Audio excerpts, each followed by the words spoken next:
Hey everybody, it's Eric with Steel Media, and I just want to do a little video talking about some of the stuff I've been through with my medical issues and kind of like what's been going on, because it's been a number of years since I hurt myself.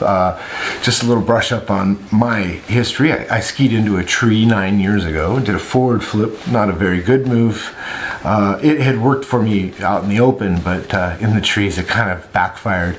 I hit a tree when I was in midair and went headfirst into a tree well and had to self-rescue. If that wasn't enough, I wound up crushing like 5 vertebrae in my mid-back. And boy, I've been in recovery ever since. And you know, over the first couple of years, I found it hard to hold a job, wound up becoming disabled. And over the last like 5 years, I've actually started to make some serious progress as far as my health is concerned. Before then, I had no idea what was going on, and it was a total nightmare. I was in the ER all the time. I had no idea what was going on with me. I knew I had a back injury, but I didn't know how that was contributing to my overall decline in health. Anyway, about 5 years ago, I realized, hey, I'm in chronic pain. I need to go see a pain doctor. Actually, my primary care doctor recommended it and recommended me to a pain doctor. I went and saw this pain doctor, and over the course of about 3 years, 2.5, 3 years, we did 36 procedures. Radio frequency ablations, nerve blocks, and finally we even did an epidural. And they would help for a little while, but it was always more trouble than it was worth. The pain that came from those procedures was a lot harder than just being injured in the first place. But I knew I had to do these things. I knew I had to try and do these different therapies that they were presenting me with, because I'm asking them to help me with my pain, and pain management in the United States is really messed up right now. So I did all these procedures, and all along I had been told about this spinal cord stimulator, and I thought it was an interesting idea. At first I wasn't so sure it would help me. I had 2 doctors that were recommending it to me, and by the time I wanted to do it, I decided I wanted to get the spinal cord stimulator, and then 3 years ago, I wound up having to go see a psychologist and tell him why I was a good candidate for this spinal cord stimulator. I didn't realize how big of a deal the stimulator was, but once they put it in you, it's yours then. It takes a lot to get it back out, and it's not pretty if they have to. So, they can take it out, but it's not worth it. So, the first psychologist didn't like me, and we didn't work out, so he said I wasn't a good risk. So I waited another 1.5 years, and then I went and saw another psychologist, and this psychologist said yes, thought it was a good risk and thought I should give it a shot. And I went back, and the doctors had been pushing me in that direction to go with the spinal cord stimulator. Those doctors then, they weren't there anymore. They left the practice, and now we have new doctors, and the new doctors are like, it's not going to help you. It's not indicated for your injury, and which is doctor speak for the device is not designed for the injury that you have, and just make do with what you've got. And I was like, all right, I guess so. I really wanted this thing, and so long story short, I have a new physician's assistant who's not the same as the doctors that were telling me what to do. Those doctors actually do the operations and do the surgeries and whatnot. The physician's assistants assist the doctors in the practice, handling medication and just basically keeping tabs on the patients month by month. And this physician's assistant suggested that, she's like, have we tried everything? Have we done everything we can do? And we went through the list, and it's like, okay, radio frequency ablations don't work. Nerve blocks don't work. Epidural doesn't work. Can't use stem cell. Well, stem cell's risky, and you don't know if it's going to work or not. It's not really risky like you're going to permanent damage necessarily. It's more permanent damage to your bank account. If it doesn't work, you're out the money, and it's all on you. There's no insurance for that.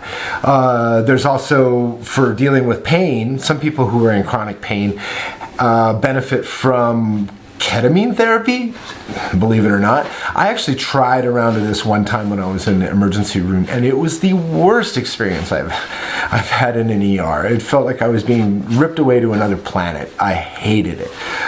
So that clearly didn't work. They can't go in and do the thing where they secure my spine and make it so it doesn't go out of place all the time, and make it so my ribs don't go out of place all the time. So there's nothing we can do structurally for it. The only thing that this doctor, because I went and saw a doctor at the University of Colorado, a surgeon in their spine practice, he said the only thing that he would even recommend trying was a spinal cord stimulator. And light bulb goes off for me, because I've already done the psych evaluation for it. I've been trying to get this thing for years, and now I have a doctor who says, yes, you can try this. And he said, well, there's no guarantee it's going to work. It's not indicated for your injury. But he goes, it's a try it before you buy it sort of thing, which means you can go through a trial and decide if you like it, if it benefits you. If it benefits you more than 50, if it cuts the pain in half, at least in half, then they can make an argument for the insurance company. So I went back to the doctor's office. They were excited, but they're like, we don't think this is going to go through. And I'm like, push it through the insurance. If we have any problem, I'll talk to them. Well, it went through, and I wound up getting the device. I got it a month ago, and it was a pretty intense surgery. The first 10 days really sucked. I couldn't lay on my back. I couldn't lay on the side that the unit is in. I have a small device. It's about the size of, a small strawberry jar lid, like a strawberry jam lid.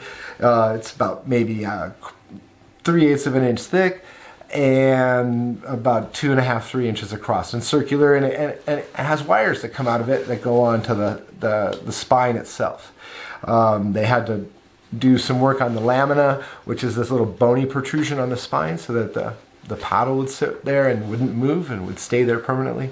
I'm still in recovery from surgery, but the trial was so positive, so positive that I found myself 2 days after the trial. This is post-op.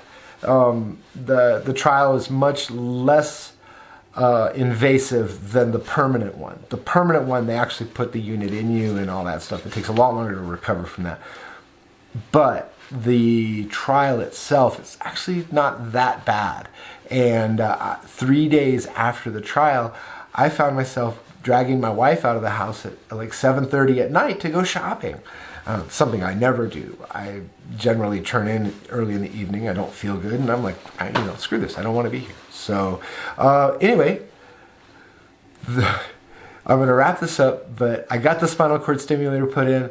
It's not giving me all the relief I want just yet, but we're going in the right direction. I haven't had any major consequences from the procedure, and it has changed my world completely. And I'm still in pain. I don't know how I'm going to deal with that, because I'm still in pain. The pain doctors are going to want to say, oh, you're good, we'll see you later, and I just don't know that that's going to happen. But a big chunk of the pain is like taken care of. And it's been so positive that I've made travel plans. And not only have I made travel plans, but I am announcing in this video that Steel Media is going to be launching a travel vlog where I go around and tour places as somebody who has a disability, who's rehabbing and trying to get back out in the world again, and about the consequences, just about the struggles and whatnot that I face in my travel. But this has given me such confidence in my ability to deal with a pain episode when it happens on the road, that I went ahead and bought Eurail Pass. First class, 2 months, and I've booked a month or a week on either end. I'm going to Europe this spring. It's all first class. I'm going to be traveling in sleeper cars mostly and doing night train, reviews of the different night trains, also a daily diary, and also just a review of what it's like to travel Europe with a disability. It's not ADA compliant by any means. I'm not bound to a wheelchair, but I face many issues in dealing with my injury, and that make things a lot harder for me to do, especially in mobility, getting from one place to another. So it'd be very interesting to see what happens. But in the meantime, I have my ticket to ride, my Eurail Pass. Here we go. And I'm going to go upstairs and start planning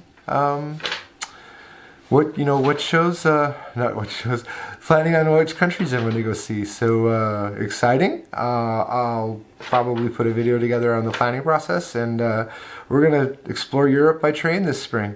Exciting. All right. Take care.